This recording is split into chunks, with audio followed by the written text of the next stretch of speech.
It's 2020 and we are facing a COVID-19 pandemic. Normally, during normal times, we used to network and talk to people in person, shake hands, hug, kiss, and just go for a coffee. However, nowadays, that's not that easy anymore. If you want to network, if you want to learn how to network during pandemic, listen to this video. Also, it's actually a good thing that you can network online, especially if you are an introvert person. So you just don't have to meet people and have this awkward conversation with them, shake hands or not shake hands. There's nothing awkward about having conversations with people online. So that's a good note for introverted people. But for mixed or extroverted people, I've got a lot of tips for networking. But first, let's focus on what is networking? Why do we need it? Why do you need it? How is it gonna help you in your life? Think about networking as your credit score.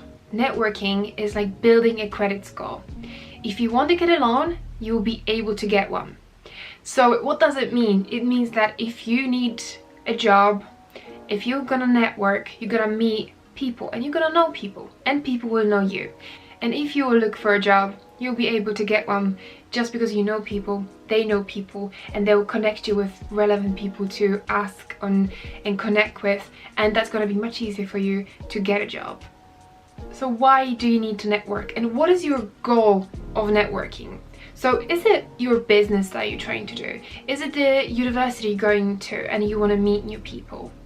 Is it the business opportunities, the meaningful connections, the relationships you want to build? Maybe people you admire and you want to connect with them. Do you want to find investors or build your side hustles? There are so many reasons for networking, and if you will find your why, it's gonna be easier for you to actually look for people. Right, so where to look for people? What platform should I use? Well, the biggest one that I would recommend is LinkedIn. Why? Just because there's so many people out there being as you are, passionate, motivated, ambitious. They're professionals as well. So you can create your profile, you can post posts on social media, you can network, you can connect with people, write messages to them. Many celebrities or CEOs or big people out there are on LinkedIn that you can connect with them and actually interact with them, if they'll find time, obviously. But what I did was I wrote a list of people I admire.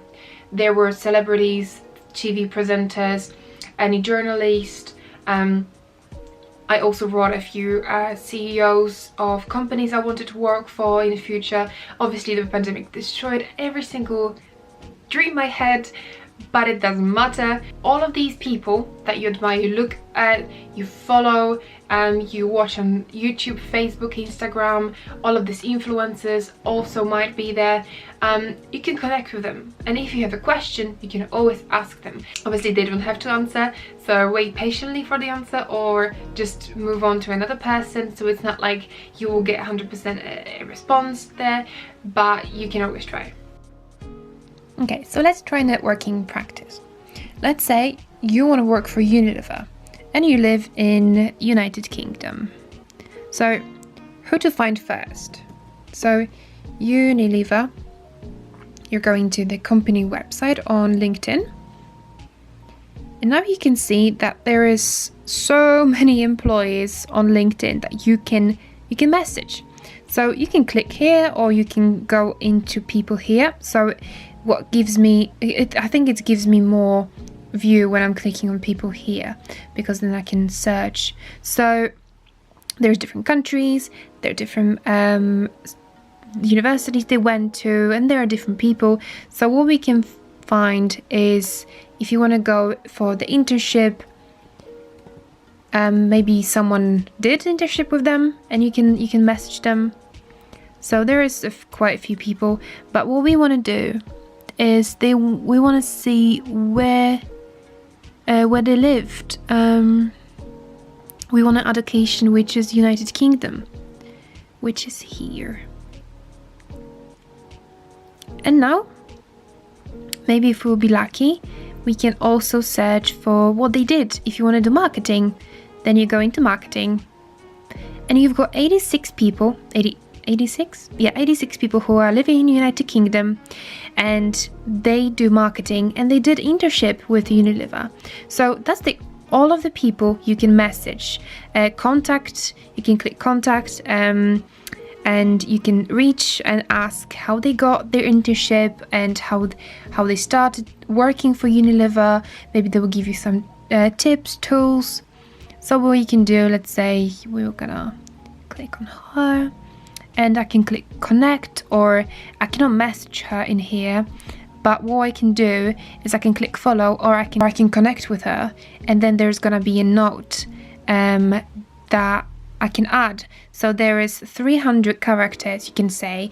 It's like, hello, I would like to know more about Unilever, and what's your story, or anything you want to know. You can always message to these people and connect with them. They're as you are. They started their probably journey at the same level as you did, because they did internships. So yeah, that's how you look for people on LinkedIn. So that is the simplest way you can find people on LinkedIn and connect with them. There's another thing you can do is just Google online networking London, or online networking United Kingdom, or online networking marketing and innovation. Anything you're interested in. I believe there is so many networking events happening right now on Zoom, on different platforms, and just because people want to connect and people still want to network with each other. So try that. So LinkedIn is the biggest.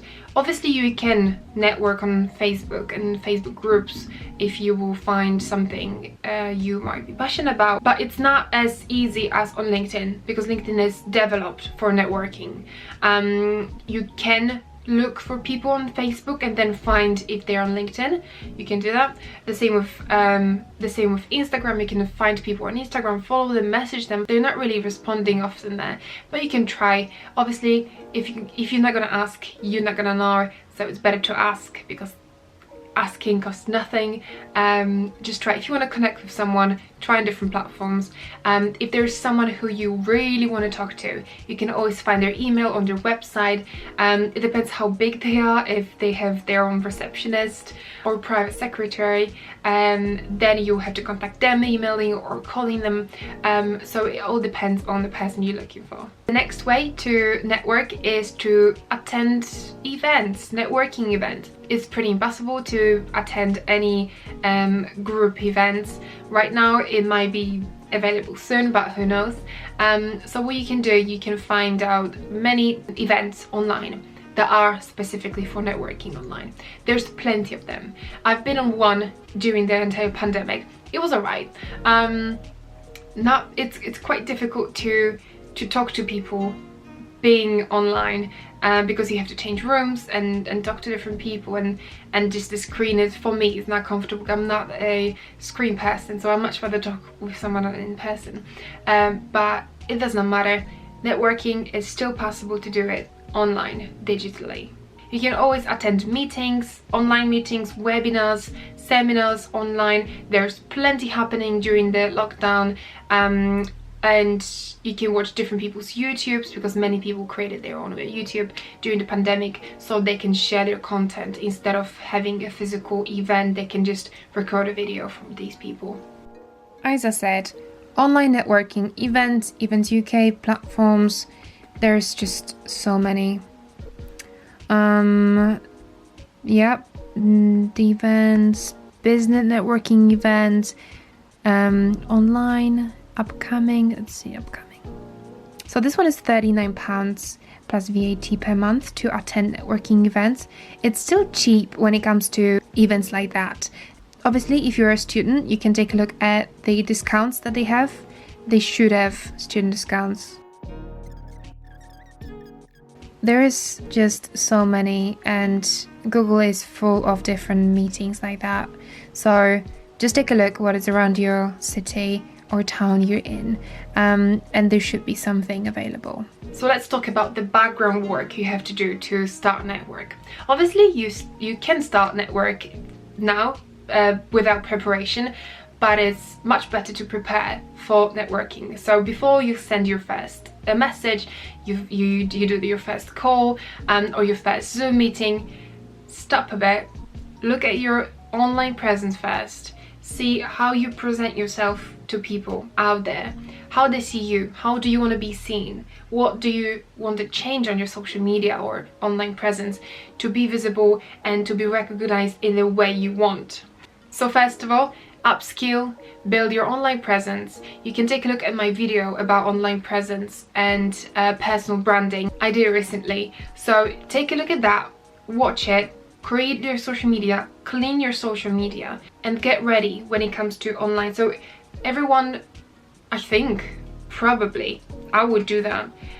People who want to talk with you, or if you're gonna message someone, they will want to see your online presence first, to see who you are, what do you do, why do you want to connect with me, and they will look at your social media, they will look at your LinkedIn or Facebook or Instagram, it depends what is the most comfortable for them, and clean it, make it nice, make it visible, and make it relevant.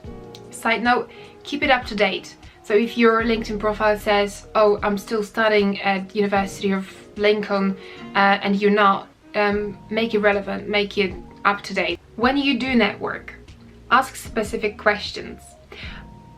It happened to me many times. I'm working for the agency who are sending students to England, and I'm getting many questions from students. They're asking me, oh yeah, can I get more information about University of Bedfordshire? Okay, but can you ask me a specific question? Oh yeah, can you give me the general view of University of Bedfordshire? That's not a specific question, unfortunately. You have to ask specific questions. Can you tell me the atmosphere of the university? Can you tell me about the learning styles at the university? Can you tell me how many international students are there? Like, ask me a specific question. And if you're connecting to someone who doesn't have much time and you actually need 1 or 2 questions answered, or you want to share something with them, do it specifically tailored for them. So if you're writing to Jane, do not say, hi, can you tell me about this? Say, hello Jane, how are you doing today? I just wanted to network with you and connect with you because I noticed that you're doing this, and I'm interested in this. And can you just answer one question? Oh, and then you're asking a question. This is the layout that you would ideally include. So you are shortly saying something good about them, then you're talking about yourself, and then you're asking a question. So this person, if they're gonna look at this message, they have this overview of who you are, what do you want, and eventually they will answer. Obviously, ask question. That's the most important thing, is ask questions, so they will much more likely to answer your message if you are asking a question. Because if there's no question, why they would answer? What for? Like, there's no point of answering the message when there's no answer. I'm getting so many messages like this, very general. Oh yeah, hello Dominika, can you help me with the university? It's like, yeah, I'm not gonna respond to that. I don't have time for this. If you wanna know something, ask me a question, and everyone who's gonna get a question, they will answer this question, okay? The next thing is the first impression. You've got, scientifically, you've got 10 seconds to make a good first impression. However you're gonna do it, whether it's gonna be a message and then they're gonna jump onto your profile and you've got the few seconds to show yourself, so which is your photo, your bio, your first few educational or experience. That's your online presence. If they're gonna go into your Instagram, you've got first few photos of you. That's gonna make a first impression of you. If you're gonna jump on Zoom, then first 10 seconds are your online presence and first impression. And remember, online presence is your online face. It's like your business card you give to someone. And that's the most important thing you can do for yourself when you're trying to connect with someone. And lastly, you can always invite people for coffee or virtual coffee, a Zoom coffee, so you will have 15-20 minutes of conversation with each other if they will find time for you. Remember that networking is not only one-way system. There is this two-way system. What I can give to this person, what this person can give to me. People don't want to waste time on people that want to waste their time. So if someone is busy, and if they will see that you're valuable of their time, they will give it to you. Even if they are super busy, they will still squeeze you somewhere in their calendar. So this online presence, this presenting yourself in a message and the way you're talking to them will give them a hint if this person is worth messaging back or not, or having a virtual coffee with them or not. So that'll be it. Remember, networking is worth it. If you need something, if you want something, connecting with people is crucial, and having connections is crucial, unfortunately, in today's world. So if you have any questions, comment me down below. I'm happy to help, and hope you guys have a wonderful day and happy networking. Bye!